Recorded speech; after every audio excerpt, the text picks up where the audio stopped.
Long ago, in the days when animals could talk and live together in harmony, Tortoise, known for his clever but sometimes greedy nature, loved feasting more than anything else. One season, there was a great famine in the land, and food became scarce. The animals grew thin and weak, but Tortoise, always thinking of a way to fill his belly, hatched a plan. One day, he overheard the birds talking about a great feast in the sky.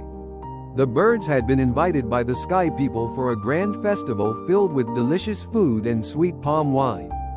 Tortoise, desperate to join them, approached the birds with a sly smile. "My dear friends," he said, "I too am a bird at heart. Shouldn't I be part of this feast? But, alas, I have no wings."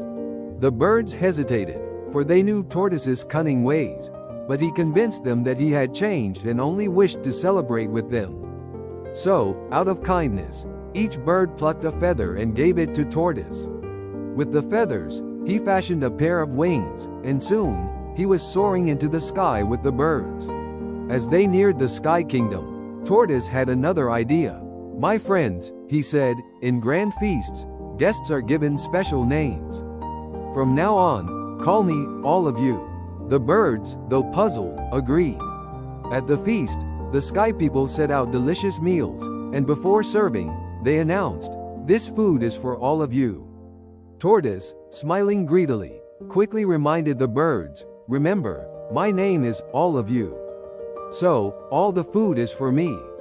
Before the birds could protest, Tortoise had already started eating. He devoured the yams, meat, and fruits while the birds watched in anger.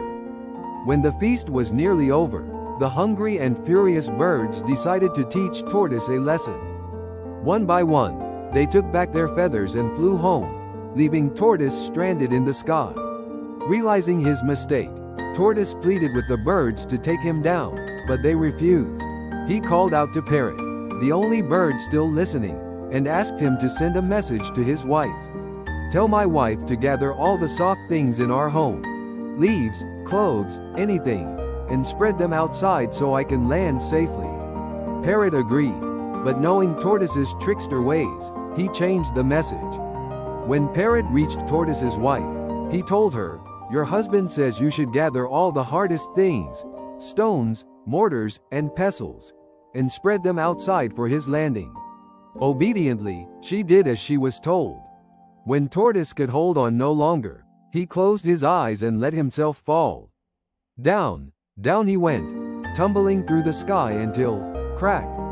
He crashed onto the hard stones below, shattering his once smooth shell into many pieces. His wife rushed to him, horrified, but Tortoise, though in pain, survived. Slowly, he and his wife patched the pieces of his shell back together, but it never looked the same again. From that day on, the tortoise's shell remained cracked and uneven, a reminder of his greed and trickery. And so, this is why the tortoise's shell is broken to this very day.